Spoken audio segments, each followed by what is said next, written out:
So let's start off straight by jumping into the case.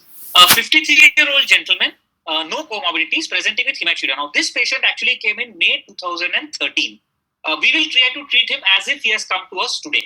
So, evaluated and found to have a left renal mass on ultrasound and then sent to us. So, if I can start with the surgeons, Dr. Sanjay. Imaging at baseline. Patient has come with an ultrasound. What do you do next? Imaging would be CT chest and contrast enhanced CT abdomen. Right. Dr. Ganesh, CT scan alone is good enough. You want a PET CT. That's what is mostly what we do in India. Bakshi sir?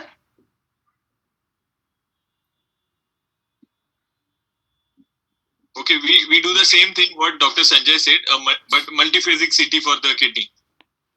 Right. Sir, as medical oncologists, we like doing these PET scans, we like doing bone scans. Is there any indication for doing a bone scan for RCC? Because RCC does present with bone mets. So, upfront we don't do unless the patient has presented with an X-ray or something showing a query metastasis in the bone or has a skeletal related complaint or the alkaline phosphatase is high. Or then if we find any lung mets or something, then I would rather do a full complete workup. As a part of that, we can do a bone scan. All right, but not as a routine, you would not advise a bone scan. Very good. So, just a question from me as a medical oncologist. We often talk about this vein extension, we talk about extension into the IVC. All that is good enough with a multiphasic CT, or do you need any other imaging? So, as far as IVC extension, that is thrombus, is concerned, it is okay. Only when surgically we have to go in and then we feel that the IVC wall may be infiltrated, then we will like an MRI or MR angiography to see if there is actual infiltration. But otherwise, a CT scan is good enough.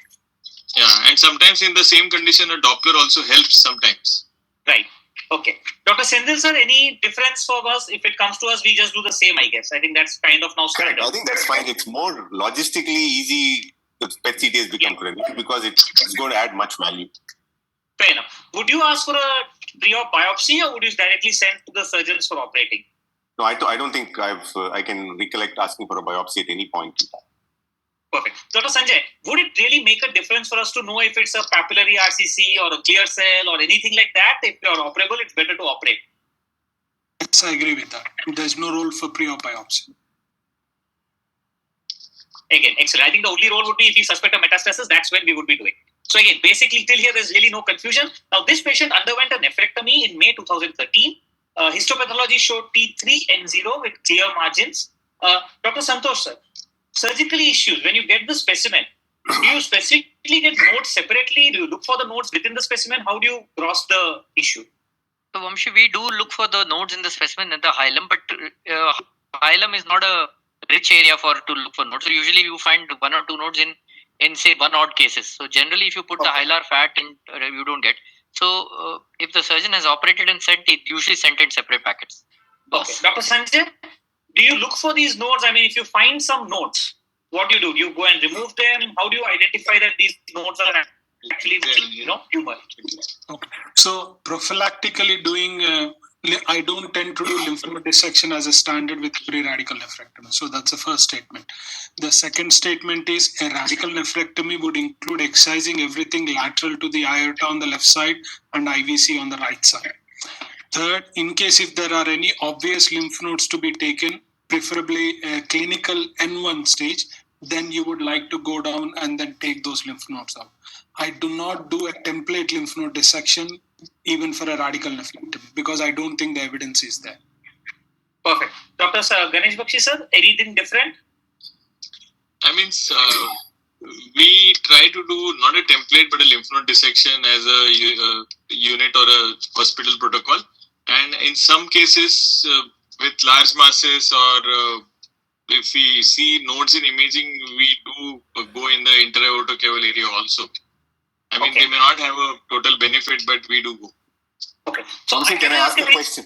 Can I ask a question? So, to both the surgeons, for a moment, let us assume that you believe in adjuvant therapy.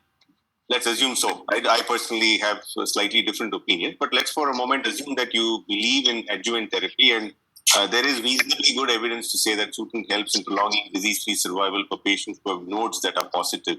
So, do you think that at least as a staging procedure, some kind of nodes in the specimen would really help, or both of you? I mean, I know you had slightly different opinions, but Sanjay, just to start with you, do you think that might benefit if you are a believer in adjuvant therapy?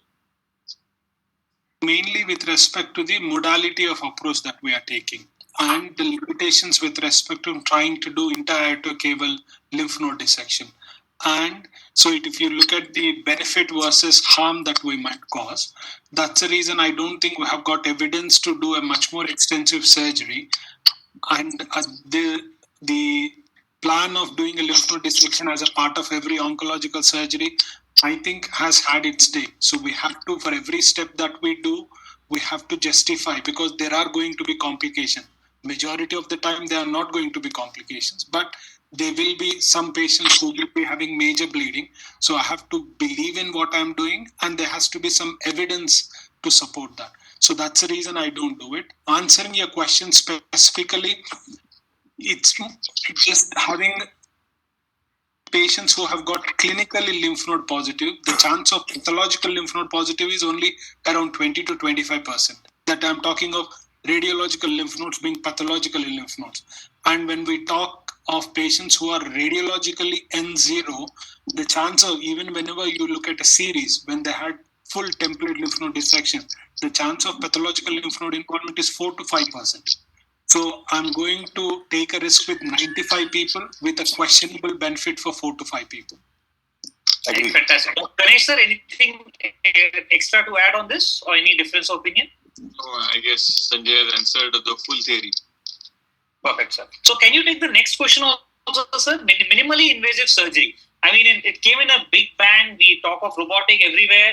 At least in colon, cervix, we know that it is no longer the case. MIS has been shown to be inferior in terms of oncological outcomes. What would you say about RCC? See, as far as radical nephrectomy is concerned, I don't think the surgical principles change with the approach. Whatever you would do in open, you would probably do in lap and robotic. So I think for a radical nephrectomy, given a choice, I would rather do a laparoscopic than a robotic. If we get a patient for a partial nephrectomy, which we call nephron sparing surgery, I think today robotic does make a good change in us. But the dictum which we follow as surgeons is, if a renal mass is amenable to nephron sparing surgery, then if I cannot do it by minimally invasive, I should not unnecessarily do a radical. I should do an open nephron sparing surgery. This is what we follow. Dr. Sanjay, robo, yes, no? Okay, so minimal invasive surgery, yes. But to do a robotic surgery, whenever we do any excisional surgery, I think laparoscopy is as good as robotic surgery. Only when we start having reconstruction, even if you say extended lymph node dissection as a part of, I would be more happy doing it robotic compared to a laparoscopic one. So whenever there is a bit more of reconstruction, I'm more happy with the robot. But there are enough number of studies to say that laparoscopy is as safe and as good as a robotic surgery. Fantastic. Dr. Amit Ratan, if I can ask you, there was a question on the chat box as to what is the role of nuclear medicine in RCC. So we already discussed that PET scan doesn't have a routine role, but what is your anything else you would like to add to that? Not in localized disease, we really don't do any of the PET scans. But if there is a metastatic suspicion or if there's a metastatic disease, we end up doing PET scans, though it's not an absolute recommendation. Okay. Perfect. I think that answers the question. So, adjuvant therapy. Dr. Sendil did touch upon this, that adjuvant therapy will be there. So, Dr. Ashish, if I can ask you, sunitinib, yes, no, maybe? No. I mean, I do not use any adjuvant. Okay. Dr. Amit Joshi, sir? I think it's still a very controversial area. In a fit patient, definitely with a node positivity at T3 beyond tumor, I definitely discussed, because there is a DFS benefit. And if you see other chemotherapy options, targeted therapy options, various drugs have been approved on the basis of DFS benefit. So when we can use the other drugs where the DFS, which has been approved with the DFS benefit, why not we give them in sunitinib? And in due course of time, you may see a OS benefit because you don't know. So I definitely discussed with the patient regarding the pros and cons. And my personal preference will be to give, if the patient is ready, I personally prefer to give this. Okay. So I think, sir, the discussion really is because we have a 79.3 versus 79.1% overall survival at 5 years. And I'm not sure that beyond 5 years, this will change. We are getting extra relapses after 5 years in a non-sunitinib. I'm not really sure of that. Dr. Sendil, what's your take on this? So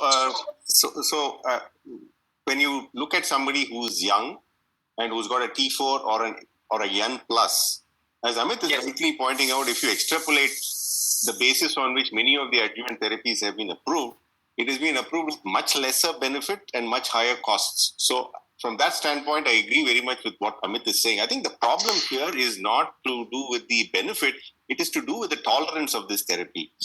Keeping somebody on this therapy for a year or more than that is, I think, a big challenge. And if you look at the extract study, the discontinuation rate was 25% or 27%. Yeah. So I think that's the greatest problem. And when you're those... Senthil, can I ask you a question? Yes, please. I think I really, when I look into this data, in day-to-day practice, we need to reduce the dose, but I'm coming to that. We need to stop the treatment in 25% patients. I'm coming to that, Amit. So if you needed to drop your dose to less than 37.5, then I think there wasn't any benefit. But in metastatic setting, all of us have so many patients who are on 25 milligrams, 25 milligrams alternate day, all sorts of gimmicks that all of us play around. But here is a situation where if you drop your dose to less than 37.5, there was no benefit at all.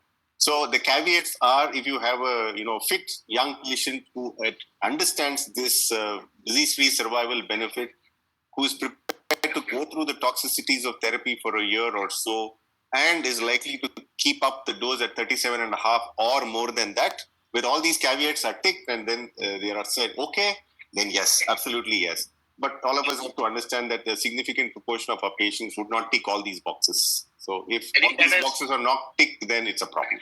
So I think a fantastic summation. There have been multiple trials, multiple drugs. All the others have failed.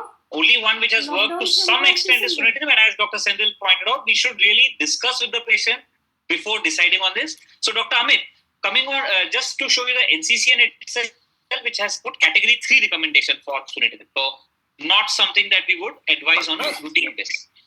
This is the US FDA has, I think US FDA, I'm not very sure, but FDA has approved this for adjuvant, if I'm not wrong. You're right. Correct. So I was just showing the European guidelines, which for a change have said that though there is a slight improvement in the DFS, because of toxicity, they do not recommend the sunitinib. So again, there are mixed picture. So sometimes the Europeans go against the Americans, but I agree with you, sir. It is approved in the FDA. So you're giving it to a patient, you're not doing anything wrong. It is not approved in India, as far as I'm aware. Dr. Amit. In fact, Vamsi, in some of the ongoing adjuvant studies randomizing patients to immunotherapy versus none, patients have been given the option of taking sunitinib on the so-called standard arm. So I think from a regulatory standpoint, it is something that is accepted as the standard of care, subject to all the caveats. Can I just ask one question? Yes, Dr. Amit. So let's say that I go ahead and do lymph node dissection, and I show you that there is a pathological involvement of a lymph node. Right. Would you still call it as adjuvant, or would you say that this is anyway lymph node metastatic, so there is an indication for giving sunitinib or any of the various? So for me, the definition of adjuvant is as long as there is no radiologically demonstrable disease, that is adjuvant. As simple as that. So Dr. Amit Rautan, immunotherapy and adjuvant therapy, where are we in that? This is just one trial I have given. There are plenty of trials going on. This is one of the trials which is trying nivolumab. So, Dr. Amit, what's your thoughts on this? Not approved right now, but what's your thoughts on it? So, I think before you spoke of adjuvant, there's actually some very interesting neoadjuvant data. And so giving nivolumab and then operating, you got increased PAT-CR in some patients. So that's kind of very, very interesting. But of course, it's being looked at, and I feel probably a neoadjuvant approach may be better than an adjuvant approach as it's being looked at. In adjuvant, you really will not come to know how the benefit is going to be and how long it's going to take to get that benefit. In the neoadjuvant, you may be able to answer it a little better. But yes, this is all being under investigation, so absolutely no data about it in use. So if I can ask Dr. Sanjay, how many cases of kidney are there which you cannot operate? Because I remember a memorable meeting, Dr. Sendil was there when surgeon said that there's no kidney that he cannot operate. So what's your take on that? I think we have started realizing, even during the immunotherapy era, in that some patients just did not leave the hospital. So I think those era of doing heroic surgeries and leaving metastatic disease behind, quite a big proportion, I think it's past. Now we say that whenever we can debulk more than 90% of the tumor, there is evidence from case series to say that whenever you are able to excise more than 90% of the overall tumor load, it would be beneficial. So I think that's what we have realized. That's one. And second is more than one metastatic site, especially any bony involvement. Yes. No, we are not talking about metastatic disease. That's next step. I'm saying in a patient with a kidney confined tumor, where you would want to give a neoadjuvant therapy. Is there any such place where you would think a neoadjuvant has a role, like IVC extension or something like that? So whenever you think that the surgery might be more risky, as in morbidity-wise be more, especially if I'm going to open his chest, or infiltrating into the liver or any other major organ, you think that the morbidity will be lower if there is a tumor shrinkage, then you would go down the line of neoadjuvant and then assess and then see. Ganesh sir, how many such patients you would be seeing out of 100, say 5, 10, where you think neoadjuvant has a role? I mean, very less patients, but as Sanjay said, if the disease is loco-regional and we term it surgically unresectable because of reasons. And I think one more category sometimes which I speak with Amit is sometimes having a bilateral renal tumor or something like that. So sometimes rarely we will do a biopsy and put these patients on a systemic therapy and maybe see in future what happens. Perfect. So Dr. Roshni Pandey was asking, does the dose matter in adjuvant therapy? And I think Dr. Sendil answered that in metastatic, we have data that all kinds of doses do work, but in the adjuvant, it is not really as much. So I think that answers your question. Right. So the next is, now let me just give you an alternate scenario. This was a T3N0. So let's assume the histology is showing sarcomatoid histology. So Dr. Santosh, if we can ask you, what exactly do you mean by this sarcomatoid histology? Why isn't it simply sarcomatoid RCC or a sarcoma? When would you make that differentiation? So sarcomatoid basically means that the tumor cells are first and foremost grade 4. So now sarcomatoid histology is put as ISUP grade 4, sarcomatoid and rhabdoid.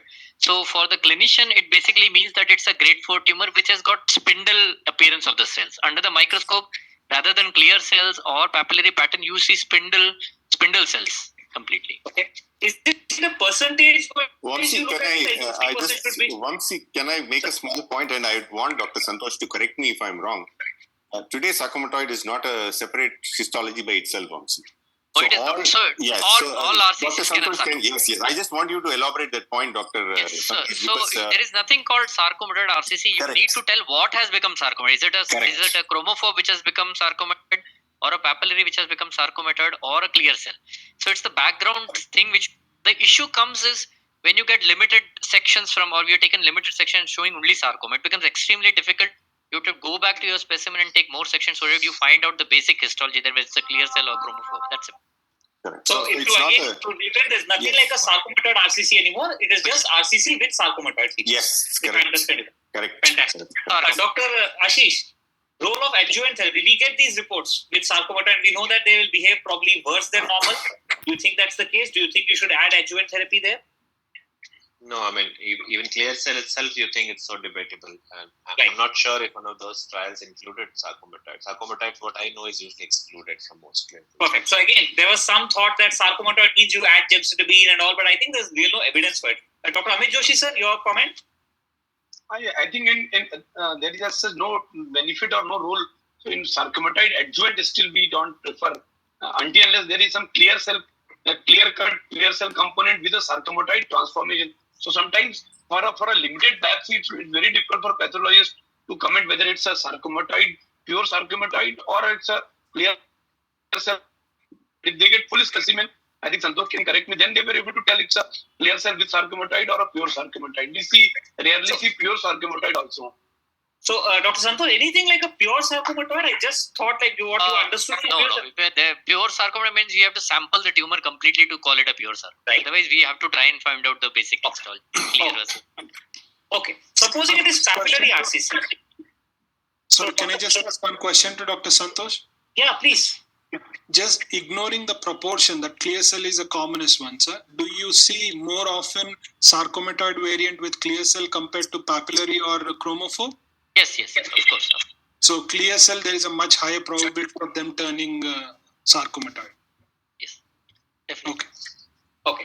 So if it is papillary RCC again, Dr. Ashish, any change in your adjuvant plan? How commonly do you see this?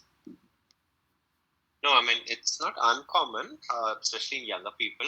I wouldn't change it, but just our experiences, we have seen these translocation RCCs, which are again non-clear cells, and if we happen to know that it's translocation, for some reason we have found higher. They relapse pretty fast.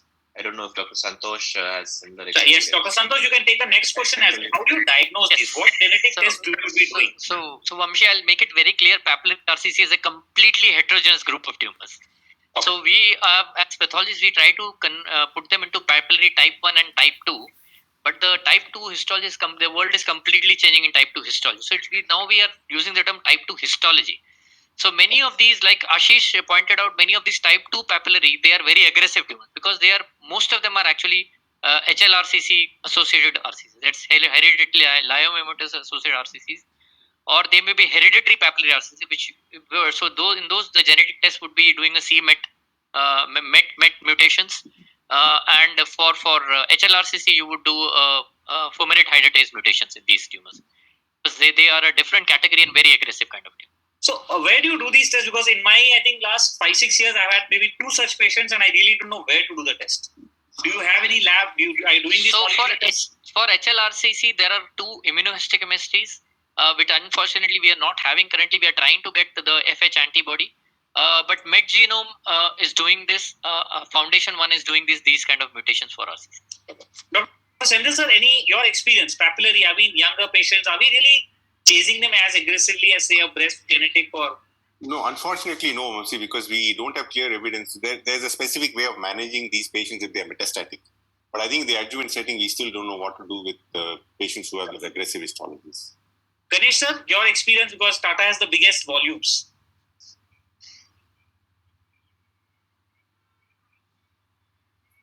Dr. Ganesh sir?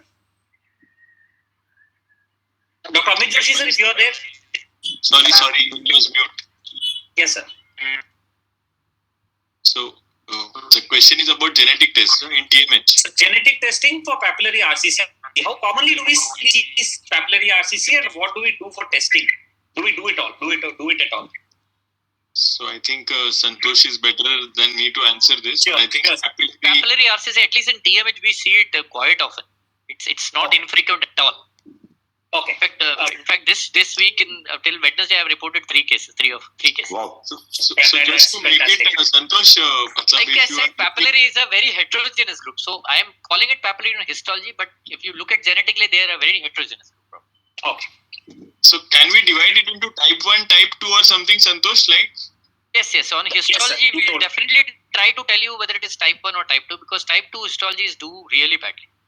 Yeah. So we see commonly type 2, right? We see quite amount of type 2 because most of them are metastatic present and those are the aggressive. That's what I wanted to tell Vamshi ki we see those big lot is papillary type 2, Vamshi. Right. Okay. So again, this is for basically the further genetic risk evaluation. This is from NCCN, and like Dr. Sendhil said, at least in my practice, we hardly do this. Dr. Amit Joshi sir, do you look for all these, or are you doing this genetic counseling?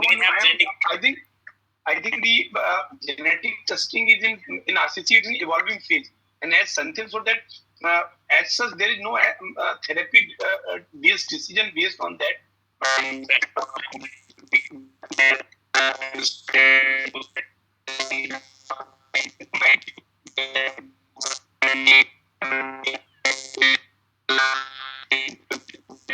There's some disturbance with Amit's setting. Dr. Amit, Amit, we are not Dr. hearing your voice. There's some disturbance. Can we just mute Dr. Yeah. Okay. I think we are having the lag, which is we are still hearing. Okay, we have an interesting question from Dr. Bharat Patodia. Dr. Sendhil sir, can you take this? What is the role of PSMA in RCC? I am not aware of it. I thought PSMA in RCC, I don't know if he can expand his question and what he's trying to ask. Maybe that will be easier. Okay. Just expand your RCCs are known to express PSMA. Clear cell okay. RCCs are known to express PSMA. So Okay. they can be picked up on a PSMA scan. Clear cell RCC. Right, but does anybody have experience of doing it? I have personally never heard of this. So there are a few case series with using PSMA for the diagnosis, and Right. they were talking about using PSMA in therapeutic sense as well, because proximal convoluted view, especially for clear cell RCC, seems to express PSMA. Oh, So very therefore, in a therapeutic sense, they have started using PSMA. There are quite a few case series using PSMA. So I was not aware of this. That's good learning for me. I don't So know. again, I think what I was finally what I grasped is there is under research, and we will know again in some time. Okay. So now let's just come to our standard, let's say boilerplate RCC, which all of us medical oncologists love. What if a patient has lung mets at baseline? So as Dr. Sanjay was very helpful to point out to me, as soon as you have baseline lung mets, it will become an intermediate risk at the very least, or a poor risk. That's what it is. Role of cytoreductive nephrectomy. So Dr. Sanjay, role of cytoreductive nephrectomy as of today, and again volume of disease and what do you think of it? So it is again the same question of saying, I am aware of the evidence and I'm aware of the guidelines to say that we should not be doing it in all intermediate and poor risk. I think poor risk is quite well answered. We don't operate on poor risk. We rarely operate unless there was a specific definitive indication in the form of being very symptomatic. That's the first line. So with respect to the intermediate risk as such, if anybody presenting with metastasis would invariably be in the intermediate risk.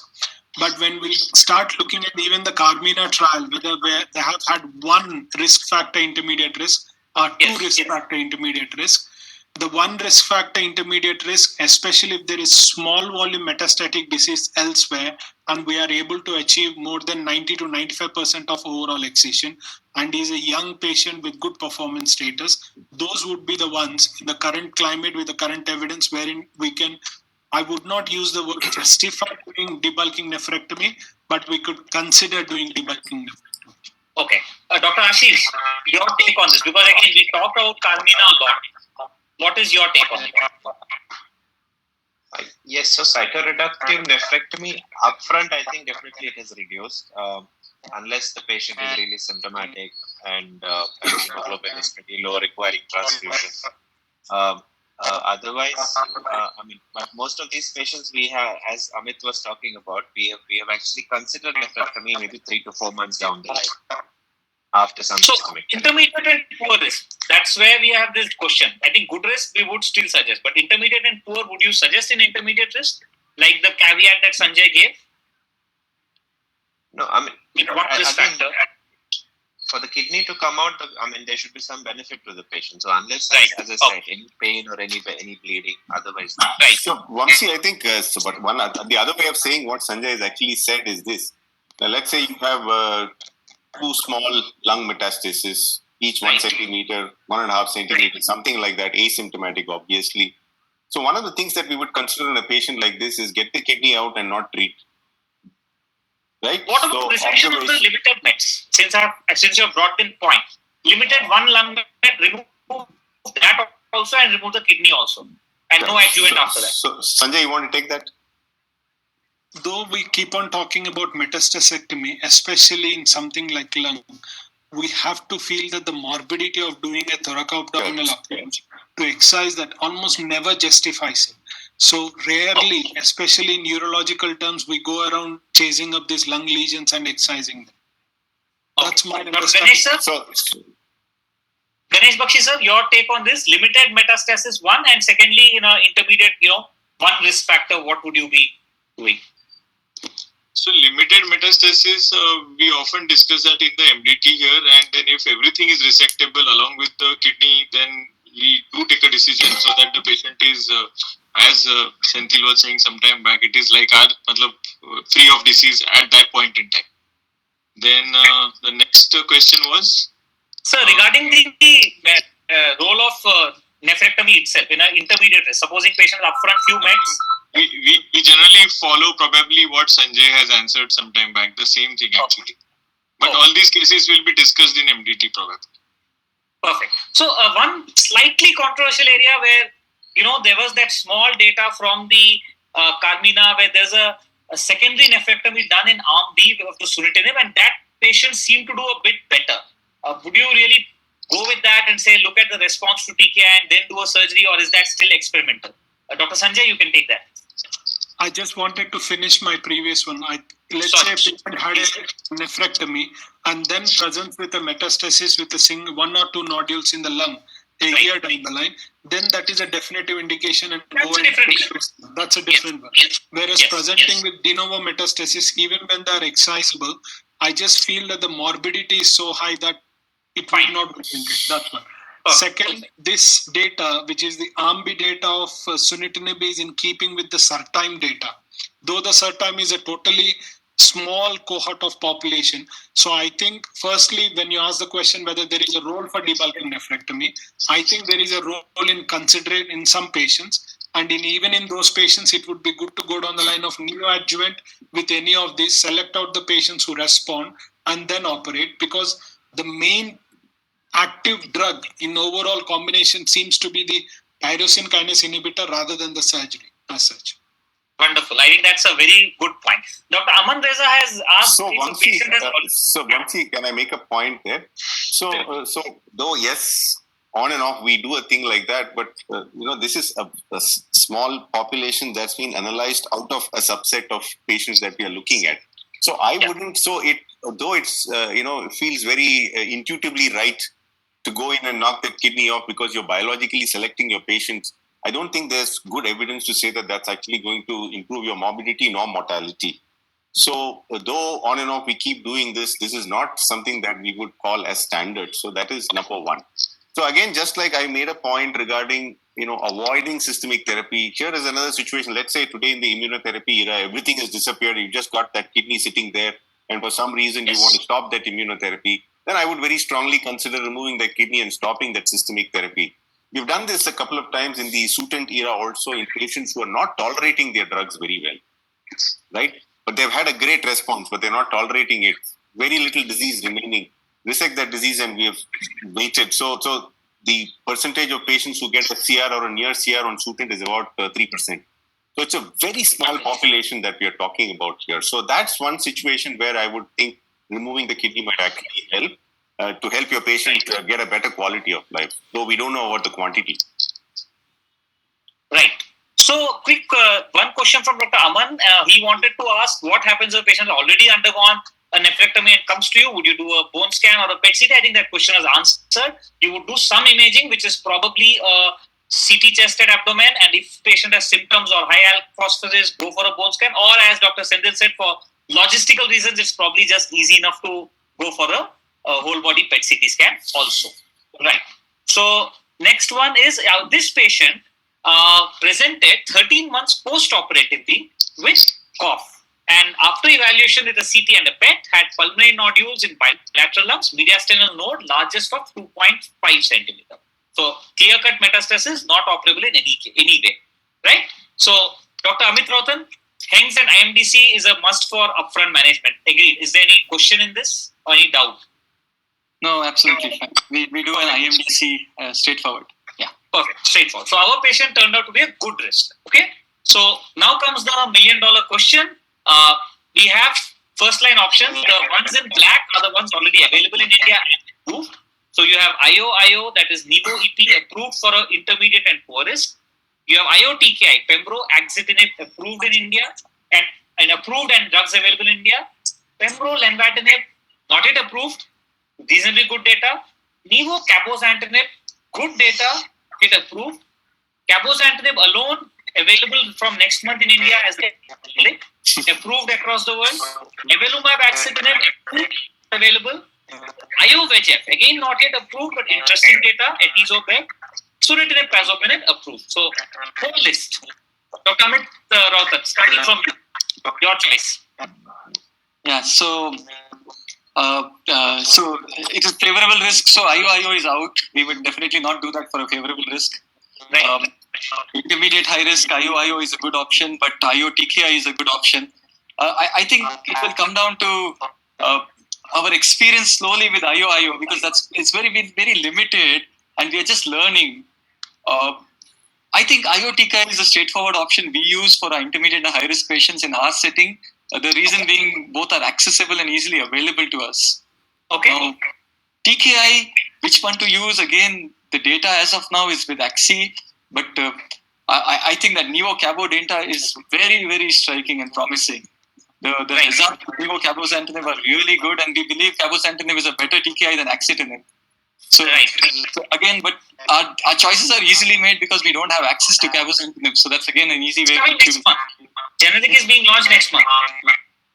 Yeah, so we'll see how it goes. So assume that we are 1 month in the future. You have Cabozantinib. What will you do? I kind of think I always talk to my patients this way, saying I would do IO TKI. Now, which IO, which TKI I will take up depending on what is available, what is accessible, what is affordable. That's the way we look at it. Okay, so what among these will you give? Let's come down to brass tacks. Patient in front of you. So if I had a choice now, I would say if Cabo was available to me, I find Nivo-Cabo as the most striking. Nivo-Cabo. Okay, perfect. Dr. Sendil sir, putting you on the spot. Okay, so things that I would straight away take off from this big list that you put up on this slide. One, IO is out. Yeah. Avelumab, Axitinib is out for me. Yes. IO VEGF is out for me. So these are things that straight away go out. Okay, Atezolizumab you're not a fan of. Okay. Atezolizumab initially showed some benefit to Vamsi, but with longer follow-up, I think that was lost. So I don't think it's going to come back. So that's not an option at this point in time. It could have been a great option because it probably was the best tolerated among all that you put up on this list. But unfortunately, the initial study showed, the first interim analysis showed great benefits, but the follow-up was negative. So we now burn down to IO plus a TKI. So the question is there clear evidence that an IO plus TKI benefits good risk patients? And the answer is no. Okay, so it looks at whether, the question is whether you're looking at the trials of IO TKI, lumping all of them together and then saying that there was no statistical power to look at patients with good risk only, or you're saying that you should not look at IO in the good risk patients only because the trial was not meant to show that. Now, if you ask me what I would want to show, what I would want to do, I would use an IO plus TKI in this setting, especially with a patient who's got tons of disease in the lung like what you showed. So that's number one. Should I select Axitinib or Cabozantinib at this point in time? I would say Axitinib for two good reasons. One is if you look at the hazard ratio of Cabo versus Axitinib, there's no difference. Okay, when you cross-compare studies, it's always good to compare hazard ratios and not absolute numbers. That's number one. Number two is if you look at the discontinuations and drug adjustments that you needed for Cabozantinib, it's quite high. So the dose that they've used on the study is something that I think is not possible in our population. So we'll have to start learning this drug, start using this drug, get the dose right for our patients, just like we did it with Sutent, and then probably think about using Cabozantinib. So with all this around, I would come to Axitinib Pembro, which I have started becoming very comfortable with at this point in time. So that's the way I end up choosing Pembro Axi as my choice. So Dr. Sendil, just to show you this data, this is what you were talking about, the hazard ratios. Actually, the Checkmate ER had a better hazard ratio in terms of PFS and OS than Pembro. Where are you? Checkmate ER.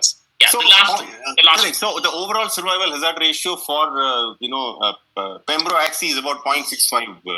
So 0.69 and 0.60. 0.69, 0.65, something like that. Okay, so it's not a big difference. Correct. Right? Correct. So it's not a big difference at this point in time. So only for me, what you made a good point is here that it is actually being driven by the low Sunitinib numbers in this trial, whereas the number was better for the keynote. I don't know why that is so. I don't think they have an answer for that. But that was one thing which was driving the numbers in this arm.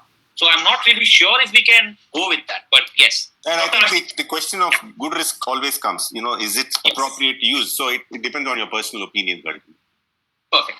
Dr. Ashish, coming to you, what is your choice? Just adding to what the previous discussion, there is a phase 2 trial called CaboSun where it is shown that Cabozantinib is probably a superior TKI to Sunitinib. In first line, so there it's like you already have a advantage of Cabozantinib over Sunitinib, and on top you're adding a Nivolumab. So that's the reason why. But nivolumab was negative in the first line versus sunitinib. So your positive is getting cancelled out by a negative if you go by that logic. So again, you're comparing apples and oranges. So Vamsi, though Ashish is right in talking about cabozantinib, I think it's one of the most criticized FDA approvals. Vamsi, I mean, I'd like to hear everybody else's opinion on that. A phase 2 randomized study. Quite a few patients not having evaluations, quite a few patients not even having started the drug at all, and so on and so forth. And then suddenly, out of the blue, Sutent underperforming significantly compared to what you saw in the other phase 3 studies. So, though in spite of all of these, the FDA went ahead and approved it. Though I agree with Ashish that at least on paper, certainly cabozantinib is a better drug compared to sunitinib because it's also a MET inhibitor. But the way that approval was done was, I think, very hasty, like, your PARP inhibitor in prostate cancer, something like that. You just rush in and say yes, and then you are, thinking about what you have done actually. So something like remdesivir.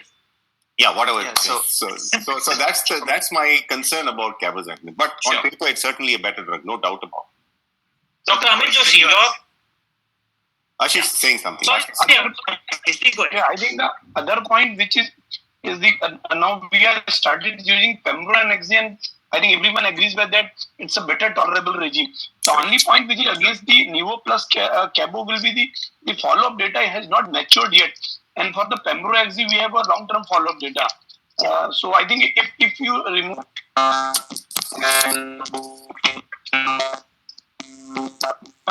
think Dr. Amit's internet issues are there. Just the audio, I think. So Amit sir, I think your voice is some issue with the internet. Dr. Amit Rautan, if I can bring you in, your take on this. How many patients actually complete the IO therapy?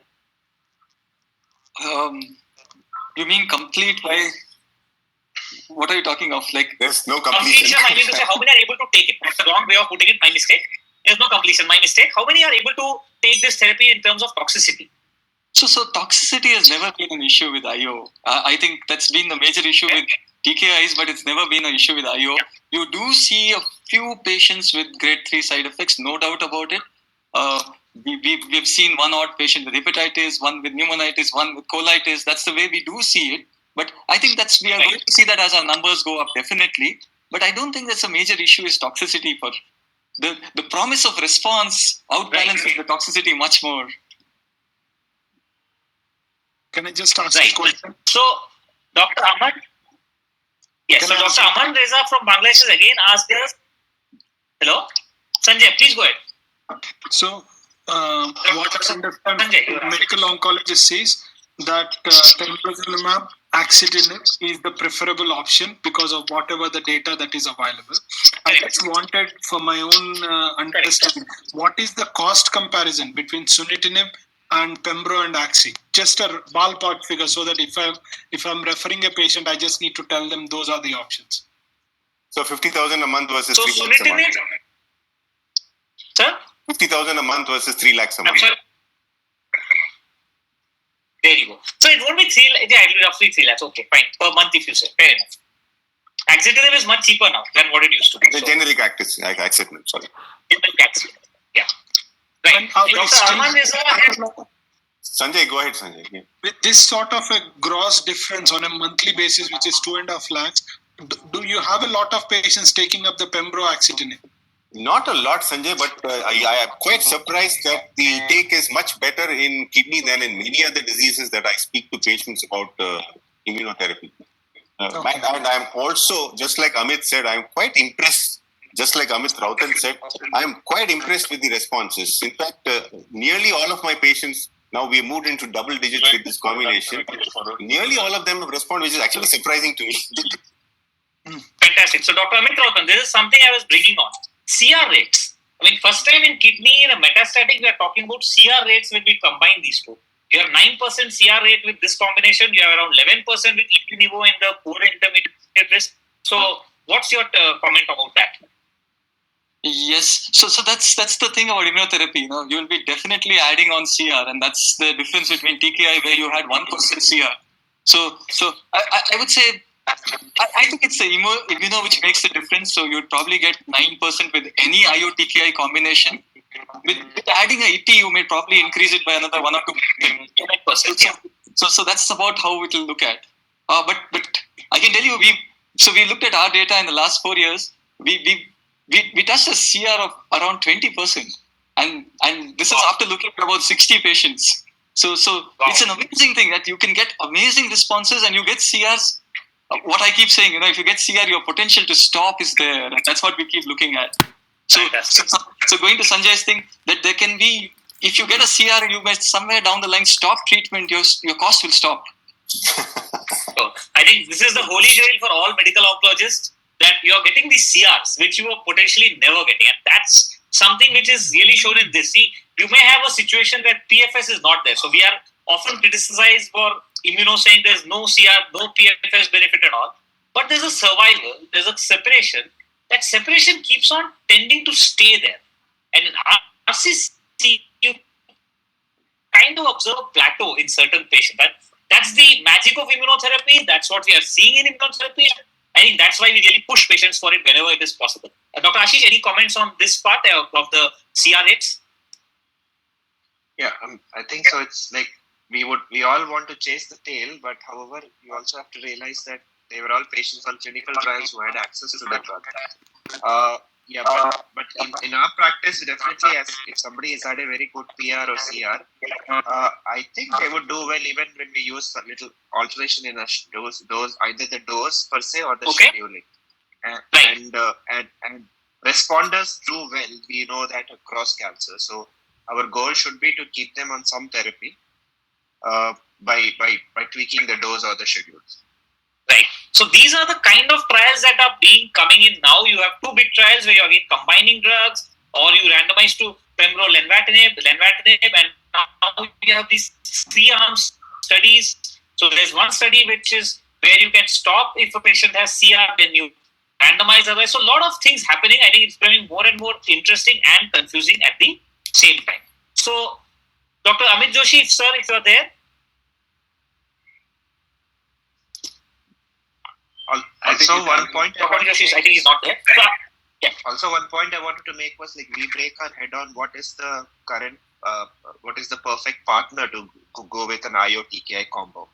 Yeah. And most of the decisions which was made, and it's actually not a scientific decision. It's just that the regimen has to be tolerable, and it's just one company getting into a partnership with another company and developing the combos together. So even though we go by approvals and FDA approvals and NCCN guidelines, but it's not that we do have any other combo will not. Work. So Dr. Senthil sir, if I can ask your opinion. So the IO you need to give TKI. How you give, what you give doesn't matter. What's your thoughts on that? Yes and no. now that we've got what we want, I think in theory Ashish is right. But I think in reality, you try to stick to something and then follow it. I kind of agree with that. Neoaxitinib for Sanjay's, again, for your knowledge, it will come to around 1 lakh a month. If you use that, around 2 lakhs, it will not be 3 lakhs anymore. If you use Nivo and some other drug, even though not approved. So, Dr. Senthil, good risk patients. Are you okay with using Pazo and Sunitinib still, or do you want to go with I am still tempted to say I want to use an IO plus because IO plus TKI. Because, after whatever little experience I've had, I'm quite... No. So I just want to make a point regarding CR, Vamsi. Yeah. So I have a feeling that we are overstating this CR. I very much agree with Amit that there are patients who go into CR, though I haven't seen 20%. In fact, I haven't seen even 10%. That's a different story. But my experience is much lesser compared to what Amit has. But I think we are overstating this CR because we are looking at 1 in 10 patients who are going to achieve this. Right? So we are now pushing, saying that I want to use immunotherapy because I'm going to get to CR, and if I get to CR, there's potential cure, and then if there is, CR, I'm going to stop my therapy. Though it's okay to talk about this to our patients, but let's not forget that this is a small number. We have still not reached, let's say, 25%. When you talk about the tail of the curve, you still have quite a few patients who have not achieved the CR who will be sitting on the tail of that curve. So I'm not very much convinced that you should get a CR to be on the tail of that curve. If you can achieve it, great. But, I wouldn't push that point as much as what it's being stated these days. So that's my personal opinion. But I'm not in disagreement with what others are saying. Right. Senthil, could I just make a comment, Vamshi? Yeah, for please. this? Yeah, absolutely. So Senthil, I agree with you fully. I kind of say that we don't need to get CR to stop. I kind of feel even with good PR, we can stop in our patients. It's just that because it's not been done, that whole concept is that it has to be continued to be given. But in our finance, where we can't afford it indefinitely, we need to stop somewhere. So I think a good thing is we should stop and see. Yeah, that's but as I said, it's 1 in 10. So yes, in that 1 in 10, you're certainly going to stop. I agree. I think, Doctor, it says Amit has presented his own data where after some time he starts changing the frequency of using you instead of doing 2 weeks, once in a month and stuff like that, and So, it works. So I think that's something we need months- to look at. After 6 months, I made everybody once in a month. After 1 year, it is once in 6 weeks. So they're all doing Fantastic. quite well. And as Amit rightly said, I've had a couple of patients stop the therapy because of side effects, and they're quite okay. I agree with you. I have had the experience in urothelium, not in RCC, but I had the same experience in urothelium. Ashish, let me ask you a question which has come to us in our chat box and which is very relevant. Can I just ask a clarification from Senthil? Yeah, So Sanjay. instead of pembrolizumab plus axitinib, you are saying nivolumab plus axitinib for financial reason. Probably similar efficacy compared to the other one. Is that what you said? You're right. Probably similar, but we really don't know that it is Don't similar. put us on the spot and ask us to testify against for it. Let's put it that way. Do not ask us to testify on live air that yes, it is the same, but yes, in private you might get a different answer. That's why I said probably. Probably correct. Ashish, if I can ask you a question which has come on the chat box, in case you don't have immunotherapy, which let's face it is 90 to 95% of our patients, would you still be okay with pazopanib and sunitinib? What should be our first line? I mean, the last 15-20 years, we have been doing only that, right? So we Ashish? choose, I mean, yes, am I audible? Yes, you are, Ashish. So last 15-20 years, that's what we've been doing. I mean, so we had our first line as pazopanib. Yeah, you're audible now. We lost you sometime back. Second line, we had lenvatinib with everolimus. Third line, we had sorafenib. Now cabozantinib coming. So I'm saying, especially with clear cells, especially for as long as the volume of disease is low and patient is fit, I mean, we used to give 3 lines, even 4 lines of therapy sometimes. So it's not that IO has come in now and made a big impact. However, many of these patients do well on 2 or 3 lines of TKIs. And let's not forget lenvatinib everolimus, that combination, which is wonderful. So that kind of answers your question. Dr. Arman was asking the role of lenvatinib, so that's something where we'll be talking. He also asked what is the treatment difference between clear cell and non-clear cell. I think there's no real answer. Dr. Senthil, any comments on that? Non-clear cell? No, I think no immune checkpoint inhibitors for non-clear cell, because there are very small studies which some of them are showing some responses. But I think it's a very heterogeneous group. We can't generalize and say start using immune checkpoint. So choice 1 should be Sutent, choice 2 should be Sutent, and probably choice 3 is also Sutent, and then pazopanib, and then everolimus. And then you can do all your, NGS. That's one place where NGS probably will play a role, because there is some data on that. Perfect. Dr. Shafi Alam has asked role of PET-CT in follow-up and how is SUV considered? Dr. Sanjay, you want to take that? No role. No role. Perfect. So again, you're doing a good CT scan, good enough, really not much to do with it. Okay. So Dr. Asma has asked us, 51-year-old patient with papillary RCC type 1, post-radical nephrectomy, 3 sites of bone mets. Nowhere else, we give SBRT to all 3 sites. Is that fine, or do we go with systemic therapy? Dr. Senthil, you are smiling, so you get to answer this. So, if you give, I don't know whether SBRT really is effective in 3 bone metastasis in RCC. But, I have to also confess and admit that I don't have a great therapy in hand for these patients. So, if for whatever reason SBRT was done, I would actually be tempted to wait and watch if it is papillary type 1. Perfect. If it's type 2, then I'm going to treat. Sure. She also wants to know systemic therapy, TK and immuno. I think that has been answered already. Great. So, Dr. Joseph S. Philip Raj has asked, what is the follow-up patients who have achieved a CR and we have stopped therapy? Dr. Amit, you have the best experience on this. So, what do you do? CR and you decide to stop the medicine. How do you follow up the patients? So again, like what we do is we taper the doses, as Senthil was saying, but we kind of taper it more and more, and we stop somewhere and keep watching the patients. Well, I can tell you our experience. Those patients whom we stopped in CR, except for one patient, almost all are doing well. Though those were about, I think, 7 CRs, so 6 are doing well. One has. How do you follow up? The question was, how do you follow them? Just again. Rest of them. Okay, 1 out of 6. That's nice. What is the follow up of these patients? So in the absence So, just a quick comment. How do you follow them up? Vamsi, just a quick comment about. Sorry, we follow up with the same thing. Just do a routine scan depending on what scan you want to do, and keep watching them. Okay.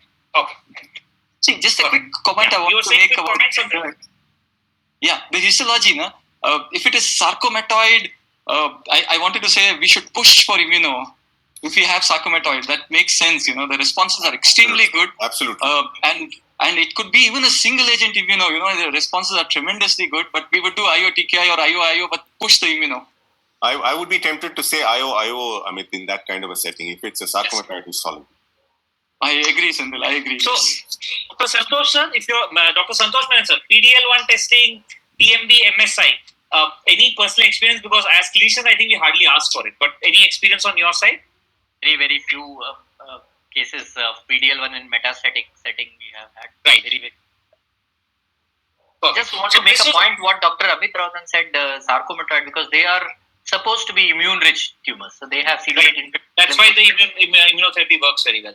So how many patients are actually able to go for first-line IO? I think the number is not more than 5 to 10%, though we would love to give it. But again, as Dr. Arman asked and Ashish was saying, 90% will go for one of these drugs. And there we go for sunitinib or pazopanib. There's a lot of discussion. But by and large, I think all the panel feels that there's no role for going for a TKI alone willingly, except probably in a good risk where you are still tempted sometimes to use a sunitinib. NCCN, as you can expect, has all the list of all the drugs available, not all of it available for us. ESMO, good risk, still puts pembrolizumab, but has the other 3 options. Recommended in all cases is an IO TKI still in the first line. So that's where we are as far as the data is concerned. How to follow up? Again, enough discussion, scanning good enough. Resist versus I-resist, I think is a combination of both. We really don't need to go for one thing. So Dr. Santosh, if I can ask you on this, role of NGS, targeted therapies, what's your experience? So I think Dr. Amit Joshi is here. We have been thinking of starting it and doing it rampantly on RCCs. The cost is pretty prohibitory. But yes, so RCC, especially clear cell RCCs now can be distinguished into several groups, several subgroups like CCRC, RCC1, CCRCC2, 3 and 4. And they have got different outcomes, especially if you are planning to get sunitinib or pazopanib and those things, which are the common drugs. And based on this analysis of angioimmune status as well as other markers like yes.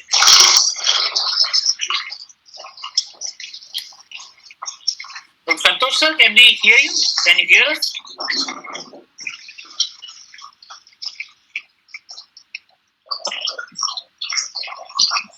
I think he lost his audio. We lost him. Can I just ask one question? Okay. If you are going with single agent TKI, is there an order of preference in that pazopanib is preferred compared to sunitinib? Or okay, so let me take that question. There is really no one answer. The trials have all been actually designed in a different way. They have looked at the toxicity profile and concluded that pazo may be better. But in practice, I think they are pretty comfortable with sunitinib now. As Dr. Sendil said, we are okay with the dosing. We know that even reduced doses works. So we know some dosing will work. So personally, I am okay with either of the two. I go with the cost and the toxicity. And I think that's a general statement which most of us are comfortable with either of the two. Ashish, your any comment? Yeah, I mean, I definitely toxicity-wise, pazopanib is a much easier drug, and even cost-wise, the cost of pazopanib is almost half or even lesser compared to sunitinib. Right. Okay, perfect. So, any role for the FGFR mutation and any change after doing an NGS? Any experience, Dr. Ashish, Dr. Amit Rautan, Dr. Sendil sir, anybody? I think we have lost Amit Joshi sir. I'm not able to catch him, but anybody else? No. I am there. Sir, no sir. We are sorry. I was told your internet issues. I'm so sorry, sir. NGS sir, please. Am I audible? Yes, sir. I think till now, I don't think so that we usually keep the NGS at the last. So when the options are so till the time when at least till the 3 lines of therapy, we still want to go ahead with the standard care, and if the patient is fit enough, then we consider for NGS or other testing in this scenario. I think everyone may agree with that, or what is the others' opinion, Amit and Senthil, about this? Sure. So I think NGS is something we're not really had much experience on. So Dr. Senthil, any experience on NGS? So I almost never do it for clear cell, Vamsi. So if at all I do it for non-clear cell because the therapies there are not so great. So you start with Sudan and then send off for an NGS because there is some nice data from ASCO this year. Or at least in papillary, if you have a MET and you use cabozantinib or one of those drugs, or if you have that hereditary leiomyomatosis, the complicated name that we discussed earlier, erlotinib, bevacizumab seems to be giving you great responses in that category. So there are some very small groups of patients who may be candidates for these targeted therapies. But I think like in any other malignancy, it's only relevant that we look for them. So I'm quite aggressive in doing an NGS for the non-clear cell, not for the clear cell. But clear cell, I agree with Amit that it's last. So for me, the biggest question, in second line, what do we do? That's a big question for me because we have already exhausted things in the first line. So if I can ask one by one, Dr. Amit Joshi, sir, Vamsi, Santosh wants to say something. So Vamsi, the problem with NGS is, you have 10 metastases. They all may show different mutations. Correct. So what are you going to target? That's the issue. Always issue about using NGS and targeted therapy. When you have a tumor which is spread out throughout the body, the lung may show something different from the liver. So you may not benefit. Absolutely. So that's the reason why we haven't had any big success with these NGS. Yes, for the RCC. Agreed. So what next after IO-TKI? So Dr. Senthil, sir, IO-TKI you have used. You have already exhausted axitinib, you have exhausted pembrolizumab. What next? Okay, so there were some. So the standard option is cabozantinib. Okay, let's finish that off. Okay. Right. So that's standard as of today. But there was some standard option. Okay. So if I want to go by the book, it is cabozantinib, not lenvatinib everolimus, because cabozantinib has got a larger cohort of patients. It's a study that's produced overall survival benefit. It's a phase 3 study compared to lenvatinib everolimus. So if you look at just the responses, I think lenvatinib everolimus takes the cake there. I don't think there's any doubt about that. But having said all that, I think there was very nice data discussed at ASCO this year. Again, phase 2 study, smaller cohorts of patients, where pembro and lenvatinib, pembro and lenvatinib in the second line, in patients who have had immune checkpoint inhibitors in the first line, that could be pembro plus axitinib or nivo plus EP. The second line responses to pembro and lenvatinib was 52%. It's a whopping 52%, right? So there is a lot of enthusiasm for continued use of the immune checkpoint inhibitor with just change of the TKI. That's one strategy since you've given that as your option here. But that's not standard. Right. Adding ipilimumab if you don't respond to nivolumab is also not being shown to be a great way of managing these patients. So ipi-nivo, straight away go for it upfront, you can't sequence it. But there seems to be some data if you want to debate that you want to continue the immune checkpoint inhibitor with lenvatinib pembro. But again, that's not standard. Standard would be cabozantinib. Yes, lenvatinib everolimus is not a wrong choice. Perfect. Dr. Amit Rautan, your choice. After IO-TKI, what next? After IO-II, what? You want to stop the drug? Do you want to re-challenge after some time? What's your plan? So the issue with IO-TKI combination, the study which they showed up and they showed those responses. So the problem is, in practice, you will sometimes have patients who are slightly progressing. They're slowly progressing, and clearly the progression is not very rapid. Okay. So the trial did not differentiate that when they did pembro, lenvatinib. That's the problem with that. So what happens is, I kind of say we ourselves have patients where you have treated with IO-TKI and you go to a more potent TKI and continue the IO, you're still getting responses for some time. So that's the problem with that, I would say if it's a clear-cut progression on the IO-TKI, I would be very reluctant to give an IO. I think it's the other TKI which is working, So for me, my go-to regime is lenvatinib everolimus for these patients because cabozantinib is not available to us. So I go to lenva everolimus as my combination. But I agree with Senthil, cabozantinib is the standard. Amit Joshi sir, your take.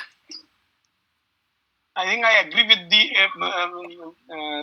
Amit Ratan that in the current scenario, progression on IO plus TKI, I think Len plus Avro is a better option, and we have found it useful at this in terms of response rate, and we are comfortable with the definitely the doses we might have to. I start usually with 14 mg, not the full 18 mg. So we might have to in some patients start with a lower dose, and if they are tolerating, then increase the dose to lenvatinib. So that particular is practice. Ashish, anything else you want to add to this? What about post Lenva everolimus? Post Lenva everolimus, I think we'll go to cabozantinib.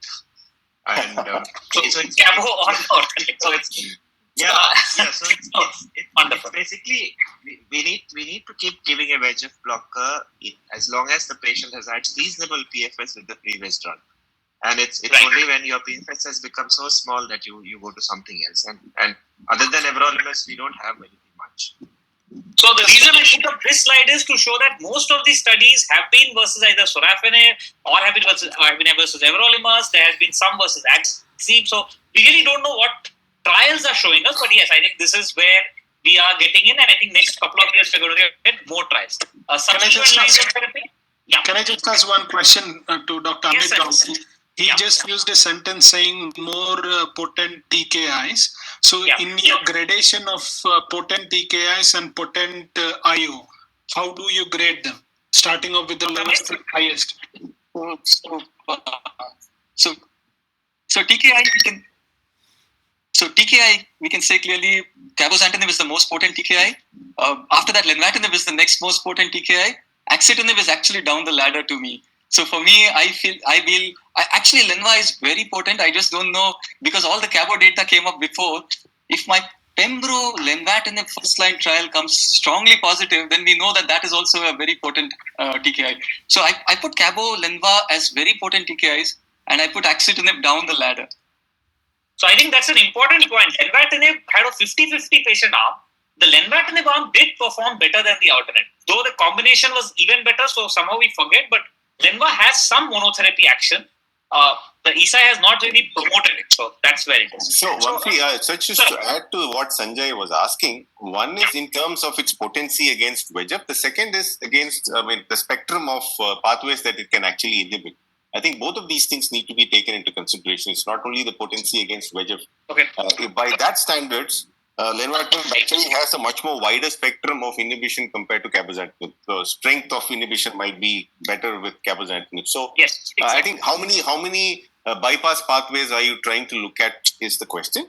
But having said that, the flip side to it is that the more bypass pathways it's trying to look at, the greater is the toxicity going to be also. So you need to strike a good balance between potency, the number of pathways it's going to inhibit, versus the toxicity that it can cause. So I think all of these need to be considered. So let me just ask you this final question, and then we'll answer three questions which have come up in the chat box. Yes, I just started IO. IO, what is the gradation? What is IO, all are similar. There is no gradation of power in IO. IO versus IO trials have not been done. So by and large, you take it as either PD1 or PDL1. All of them seem to have some action. I think that's the answer. So Dr. Senthil, if you can just take this last thing, sequencing, a marathon versus a sprint. We keep talking about it in lung. Do you think the time has come to discuss that in RCC as well? So I would say, for me, it is much more relevant in RCC than in lung, is what I would say, because I am much more impressed with the activity of these drugs in RCC than in lung ones. So again, that's my personal opinion, but that's been my experience. So I think... Dr. Amit Joshi, sir? Yeah. So Dr. Amit Joshi, sir, are you there? Or? I think he's... Okay. Perfect. So just to, in case we forgot our patient who had been discussing, so this patient started in June of 2014, went on Sutent, had slight progression, went on Pazopanib, went on Axitinib for almost 14 months, went on Opdivo for 8 cycles, went on Lenvatinib monotherapy, followed by Everolimus, followed by Cabozantinib, which he procured from outside. Ultimately, he died in this year, January. So he had a 5.5 year survival, which is around 56 months OS with multiple sequencing. So that can happen. We don't necessarily need an IO to get that, though of course it doesn't happen in all the patients. Right. So 3 questions which have come in the chat box, and then we'll close for there. Dr. Arman has asked, patient was diagnosed radiologically as RCC in 2011, underwent radical nephrectomy, histopathologist told it's a renal cyst. 2020 patient comes with multiple bone metastasis as well as lung. FNAC says metastatic carcinoma only. How should I approach this case? Dr. Sendil, anything different? I mean, then all we have discussed the metastatic RCC, long for break. So Anything different? I'm assuming that it was just a renal cyst and it did not contain any malignancy from whatever the description is. Possibly. So I wouldn't do an FNA at all. I would first get a good biopsy to make sure that it's kidney or not, and it's not some other cancer, and then manage appropriately. If it's clear cell, then all the rules that we have discussed now would apply. Perfect. So do a biopsy, prove that it is a RCC first. Yes. I think that's the take-home message. Excellent. Dr. Amit Rautan, Dr. Shafi Alam has asked 55-year-old patient, ECOG1, good risk metastatic RCC clear cell after cytoreductive nephrectomy on TKI, but progress within 4 months. What next? So this is this would be fixed into the nivolumab data where you can just give an single agent. Joking, just a joke. Please No brainer for Amit. No brainer. Dr. Amit, please go ahead. You were saying. No, I think I was saying single agent nivolumab. Agreed. Perfect. And I think the important thing again is if your TKI doesn't work far and this progresses early, change to an IO. That's the no-brainer here.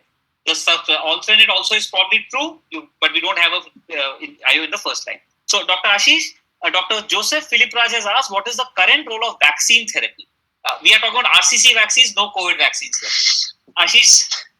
No, I have not seen any major studies which have made an impact in terms of PFS or OS. Yeah. Right. So the short answer, we don't know. As of now, not approved standardly. I think that everyone will accept. So I think the role of Vamsi, the role of CAR T cell, I think that is going to be the next game changer. I think the phase 1 data from some US studies is very encouraging. So I think it's just a matter of time.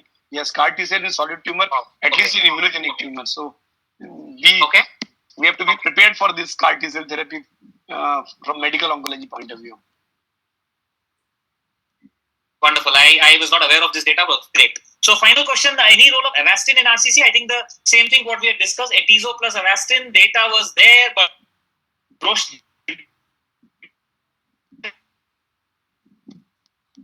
And though this year again, ESMO, we had some data saying non-clear cell, but not fantastic data. Erlobev in a papillary cell has some data. Dr. Sendil was talking about it. So the hereditary papillary not really a strong data. I think that's the that specific variety also. Erlotin. Right. Okay. Yes, that's where it's entity. Okay. So if I have to summarize, VEGF inhibitors have been the first line standard of care. We have IO, TKI, and IO in the poor intermediate risk. Risk stratification is essential. Second line, use either a TKI or an IO if you have not used. There is some emerging data on this. Sequencing beyond second line, discuss with the patient, attempt to use all active drugs. Finally, we do see a cure on the horizon, possibly, and that's something which is very encouraging. So I thank all my panelists for a wonderful discussion. We had a lovely time discussing RCC through and through. Any final comments from any of the panelists? Otherwise, we'll hand over to the ECIT.